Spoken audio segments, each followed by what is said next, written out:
네, 앞서 전해드린 대로 한국은행 금융통화위원회가 기준금리를 또 한 번 동결을 했습니다. 오늘 이슈앤피플에서는 이 소식 자세하게 하나하나 좀 짚어보겠습니다. 장재철 KB국민은행 자문교수와 함께하겠습니다. 어서 오세요. 네, 안녕하십니까? 네, 안녕하세요. 자, 교수님 어느 정도 예상은 됐었죠. 이번에 한국은행의 금통위원들의 전원 일치로 13번째 금리가 동결이 됐습니다. 이번 금리 동결의 의미는 어떻게 좀 해석을 하시는지요? 예, 이 총재께서 이제 기자회견 때 말씀하셨듯이 예. 물가나 경기를 보면 금리나 여건은 조성됐지만 네. 집값이라든지 가계부채 등 이것이 이제 금융 불안 요인이 되기 때문에 일단은 동결을 하고 좀 추후를 좀 지켜보자 이렇게 얘기를 하셨는데요. 예. 중요한 것은 한 두 개, 세 개 정도로 요약할 수 있을 것 같아요. 첫 번째는 동결을 했지만 소수 의견은 없었다.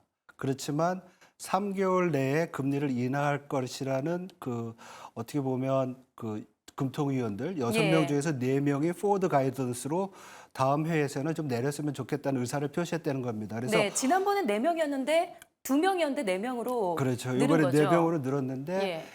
이 부분은 어떻게 보면 약간 비둘기파적 도비시한 그런 거로 볼 수는 있지만은 기자회견 내내 집값 상승에 대한 우려를 계속 얘기를 네. 했거든요. 그리고 결국에는 부동산이 발목을 잡았다. 그렇죠. 예. 근데 이게 이제 3개월 시계라고 하면서 다음 금통위가 10월과 11월에 있습니다. 네. 그래서 이제 시장에서는 10월 인하에 대해서 또 기대를 하고 있는데 아직까지 결정된 게 없다라고 얘기할 수도 있는 그런 상황이 아닌가 이렇게 좀 생각이 듭니다. 네, 금리 인하의 여건은 조성이 됐지만 결국에는 부동산과 내수 부진이 발목을 잡았기 때문에 동결로 결정이 됐다. 네. 자, 그런데 한편에서는 사실 이번에 좀 금리를 인하했어야 되는 것 아닌가라는 의견도 분명히 있습니다.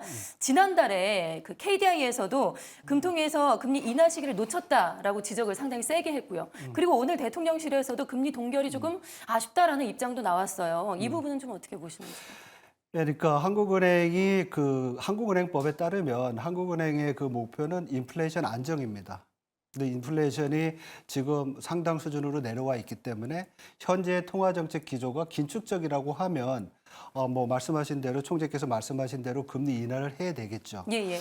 그리고 가계부채라든지 또 집값 이슈는 계속 총재께서 말씀하시기를 이거는 한국은행이 통제할 부분이 아니지만은 그거에 파생된 거로 좀 금융 불안을 가져올 수 있는 요인이라고 얘기를 하시거든요. 근데 거시경제 전체 펀더멘탈을 놓고 본다고 하면 오늘 나온 기준금리 결정 이후에 통방문이 나오거든요. 통화정책 예. 방향에 대한 거기서 보면 내수 경기가 부진하다는 점, 소비 회복이 지연된다는 점 이런 거를 계속 지적을 하고 있습니다. 물가는 충분히 내려왔다는 것도 또 인식을 하고 있고요. 그래서 저 개인적으로는 금리 인하가 필요한 시점이 아닌가 이렇게 보고요.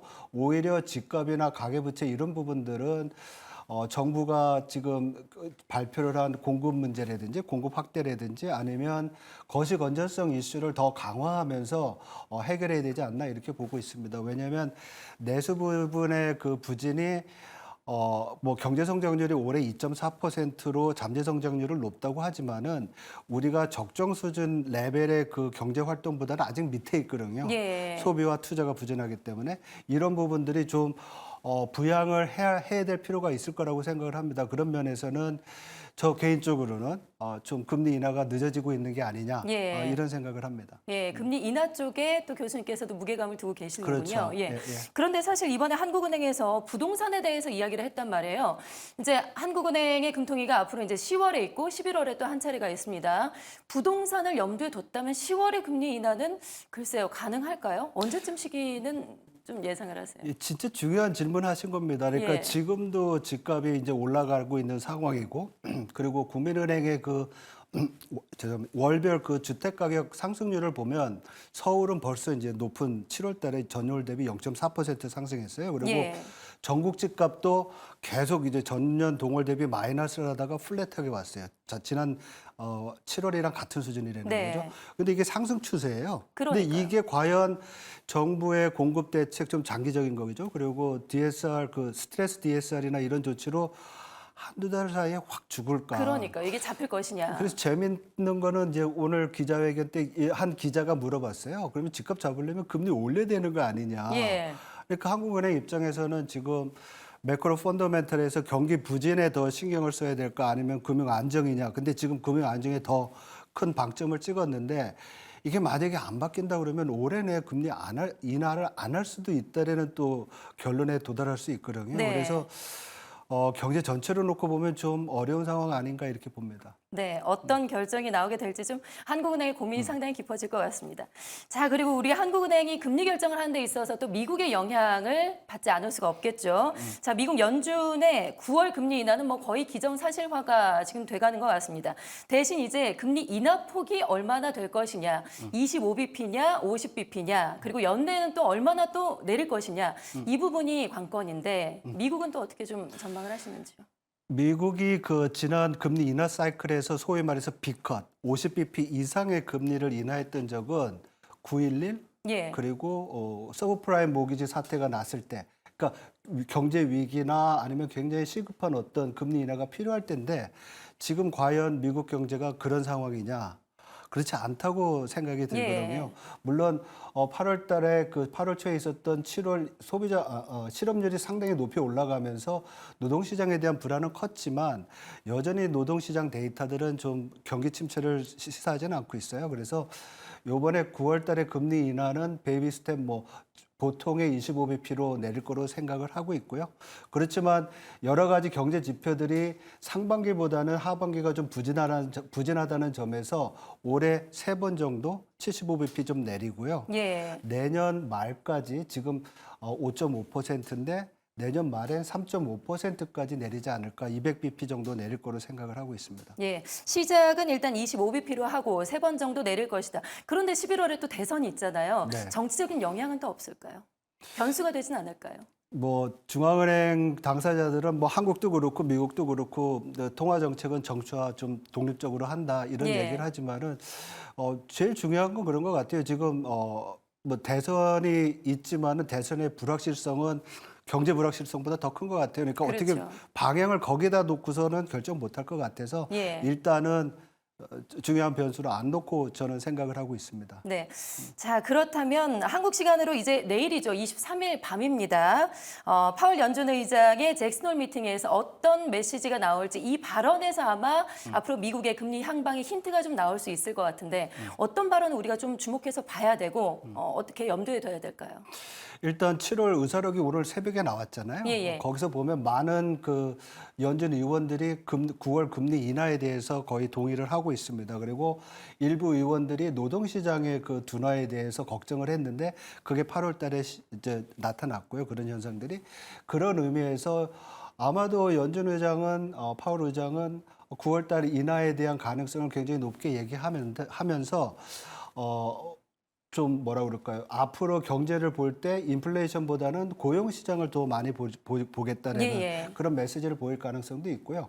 그렇지만 또 정책 결정 당국자니까 너무 좋게만 얘기하면 안 되잖아요. 그래서 뭐 노동 지표가 나쁘다든지 아니면 지정학 리스크가 커져가지고 시장의 불안이 커질 경우에는 또 큰 폭의 금리 인하도 할 수 있을 거다. 그래서 좀 시장과 또 경제를 달래는 코멘트도 같이 하지 않을까 이렇게 생각이 됩니다. 네. 같은 날 일본은행의 우에다 총재의 또 발언도 나올 것으로 지금 예상이 됩니다.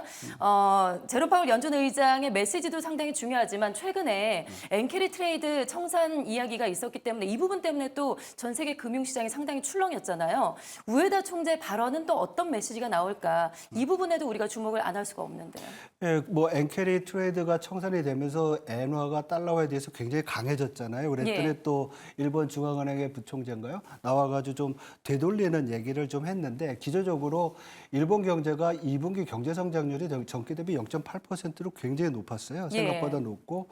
그리고 임금 상승률이 지금 약 한 5% 정도 되는데 이것도 과거 대비 엄청 높은 수준입니다. 그래서 지난번에 일본 은행이 왜 정책 금리를 올렸느냐를 보면 결국은 임금 상승이 인플레이션을 자극을 해서 앞으로 물가가 높아질 가능성을 많이 봤다는 거거든요. 근데 그런 전제 조건이 바뀌지 않았기 때문에 그리고 경제 성장세도 강해서 아마도 그 7월 그 일본 중앙은행의 통화정책 결정문에 나온 것처럼 경제 성장에 똑바로 되고 있고 예상대로 되고 있고 예. 물가 압력이 있다고 하면 올해 안에 추가적으로 금리 인상 가능성도 열어놓는다. 네. 기존의 어떤 스탠스를 계속 유지할 거로 봅니다. 그래서 저는 올해 12월 달에 일본 중앙은행이 25bp 정책금리를 올려서 0.5%로 만들고 내년 상반기 중에 한 번 더 올려서 0.75%까지 될 거로 보고요.